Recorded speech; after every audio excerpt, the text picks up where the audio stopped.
Oh, it's so sweet. I'm like gonna cry. We haven't even started yet. I can cry with the best of them. Okay. We'll have some good company here. All right, take us back. We're in the early 90s. You're at Carondelet High School. Can I say something first? I'm probably Yes, you may. totally throwing you off. No, This is part of your job. Let it rip. It's your night. No, it's true. It's your night. I can't start without saying thank you, because this night is amazing. I'm so sad my husband's not here and my 2 daughters, but of course my family is here to support me, my mom and dad, David and Rose, Robert, beautiful people, and my brother, Scott, who went to Del Sal, played football there, and wrestling and track. He was a great athlete, with his girlfriend Jenna and my brother John. But my whole family's here to support me, which is amazing. But I also wanted just to say thank you to Carondelet, and I'm sure you're going to probably lead me into some of this stuff, but I can't start without saying thank you, because I'm so appreciative of what Carondelet has done for my life, and to see everybody here. Just thank you so much to the faculty, the administration, my coaches, Helen, oh my gosh, it's been so long, and the sisters that are here, teammates. It's just wonderful seeing everybody, so thank you so much for having this event. And to my fellow inductees, I'm like starstruck seeing Natalie, really. Like, yes. So it is really a special night, and I just want to say thank you, and I'm sure that my fellow inductees feel the same way, but this is really special, so thank you so much for having this for Carondelet. And for you youngsters back there, this is for you guys, really. Yeah. Okay. All right, on to the interrogation. You can hang on to that. Okay. All right, greatest high school memory away from the soccer field, away from the track. Silly, fun, special, go deep. What was it? Okay, I was about to say, like, I don't know if I have anything outside of the sport. I'd have to say, you know, my parents were very generous and let me drive the maroon Shaboom. It was an old minivan that went through John, went through Scott, and then it came onto me when I was 16, and I drove it to Carondelet. And I would bring Kristen Gordon, who's track and cross country. I would actually carpool her with a bunch of other athletes, and we would just have a great time singing songs and on the way to school every day and on the way home. So many memories driving from San Ramon to Concord every single day. Beautiful segue into my next question. Okay. I think you read my script. Okay. But how did you even get your license? Because you were on the national team for USA at age 16. That was more scary than getting your driver's license, right? Yes. Yeah. What was that like? Yeah, really scary. So funny. I have memories of, you know, walking around Carondelet in the halls, and on my binder I had a picture of Mia Hamm, because there was an article of Mia Hamm in People magazine, and she was in her Carolina Tar Heel, you know, uniform, and I was just like, that girl, you know, I want to be like that girl. And literally I tore that piece of paper, or the magazine out, put it in my binder as just reminder of my role model. And a few weeks later, within that year, I was called into camp to play with her and Brandi Chastain and Michelle Akers and all these wonderful names. And I was awestruck, and I really felt like I didn't belong. Like, I'm a pretty outgoing person and pretty comfortable, but when I got into that environment, it was like, I didn't want to talk. I couldn't even ask for salt at the dinner table when we have to have meals together. I mean, I just ate my food plain because I didn't even feel comfortable asking Mia to pass the salt over. So it was really unbelievable to all of a sudden have your role models in front of you in real life form. You know, but soccer, so once the whistle blows and you go, you just compete, and you don't realize who you're with anymore. And that's kind of how I try to focus. And you absolutely belong. You're part of a gold medal winning team in Atlanta in the 96 games. And were it not for your phenomenal midfield defensive play against Norway in the semifinals, that gold may never have happened. Describe your emotions as a team representing the USA on the top of the podium with a gold medal around your neck.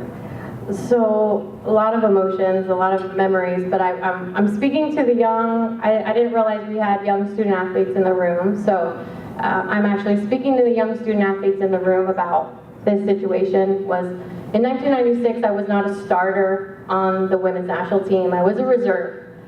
And you know, you're gonna play different roles on your teams. You might be a starter, you may be the star, you might be a reserve. And you know, I was a starter on the national team, then I lost my starting role, and then I became a reserve, and that was a new role for me. And you have to know how to be in that role. But when you're on the national team, I mean, I was very appreciative in any role. If you'll have me, I'll take it. You know, and my point to the youngsters would be, whatever role you're in, be appreciative of it, and be ready.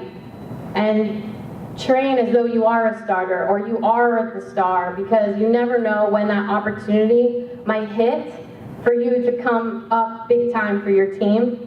And I know these days, you know, kids want to be the starter and they pout, and I mean, I have 2 kids, so I know what that's like. They pout and they cry, and but you know, take advantage of being in that environment and soak up everything that you can, because one day your coach might say, guess what? You need to mark the best player in the world so that we could advance to the gold medal match. And so being a reserve and getting called in the second half, maybe playing, you know, 20 minutes here, 20 minutes there. Well, in the semifinal of the Olympic Games, when they asked me to mark the best player in the world at the time, you know, I was nervous, but I also was confident because I was ready, because I was waiting for this moment. That if my team needed me, I was going to be ready and I was going to be there for them. And so I was very proud and honored that my coaches and my teammates trusted me to take on that role. And then I just got in there and did what I had to do. And you kept doing it. You won the World Cup with the team in '99. Then you traveled back to Brazil to conduct clinics. You were part of a FIFA delegation that was at the last World Cup in Rio. What inspires you to keep giving back to the game that's given you so much? There's a lot, but honestly, it's the young generation, like being a coach and being a mom. And let me just tell a really quick story. When I was, some of you may have heard this, but when I was in 2nd grade, I watched the Olympics for the first time, and I watched women Olympians put gold medals around their neck. And that was what inspired me at that moment. So my parents know, from 2nd grade, I told them I was going to the Olympics. And it was because I watched these wonderful, athletic women do their sport at the very best. They were the elite, and I said, I want to do that. And so it was stuck in my head, like, I'm going to the Olympics. I told everybody, I drew pictures of myself, and of this dream. And so knowing that that's what inspired me at a young age, were these women out there that I saw on TV, knowing that I possibly could be that for someone else. And it doesn't have to be in sport, whatever it is, just to inspire or motivate that this could happen, this could be you, go for it, you know, get after it. That's what inspires me, is like, I could be in this position for someone else. And I just want to help and teach and care. And I learned a lot of that in Carondelet, at Carondelet. Everything that Carondelet taught me was all about appreciation, leadership, service, being service oriented. As a coach, I'm here to serve my student athletes. If I didn't have my student athletes, I wouldn't have a job, right? So I'm here for them, and that's what Carondelet taught me, and that's what my coaches taught me, and my teachers taught me. So. You're still teaching, you're still coaching, first at Virginia Commonwealth, now at University of Central Florida, a program on the rise thanks to your and your husband's leadership. You had arguably the biggest win in school history last year against your alma mater, the perennial power Tar Heels of North Carolina. After that match, you were interviewed and said, people are not going to believe this, but this is a more proud moment than the World Cup. Share more. Do you enjoy coaching more than playing? I never thought anything would come close to being a professional athlete or representing, you know, your country in the Olympics. that was just the pinnacle. And then honestly, I was like, what am I going to do with the rest of my life now that I'm done playing sport? I didn't know. And I was very blessed to have an opportunity to become a college coach. And I realized I've been coaching collegiately now for 11 years that it's not about the X's and O's, and it's about taking care of my student athletes and watching them grow. So I do love coaching. I think, well, it could be just the phase that I'm in now, but I love coaching young student athletes. Like I said, watching their growth and their developing and knowing what their dreams are and kind of being there to assist them and nudge them on or bring them back on track. It's just a fun thing to do. And to beat your former coach, I was like, I could retire now. That's all I needed to do. But you know, my aunt's endurance, I played at North Carolina, and he's still there. I mean, a dynasty. So to be on the field and just to coach against him was an honor. You know, so that night was very special for my student athletes, watching them celebrate like they won the national championship. I know you're supposed to act cool. You're not supposed to act like you won the national championship when you beat Carolina, but I didn't care. We really celebrated. I'm like, go for it, girls. This is awesome. So. Your coaching sidekick happens to be your husband. Yeah. First at VCU, now he goes Central. Tim is the assistant coach. Associate head coach. Do you make him shag balls, or you pull rank on him, don't you? I do that at home, and then,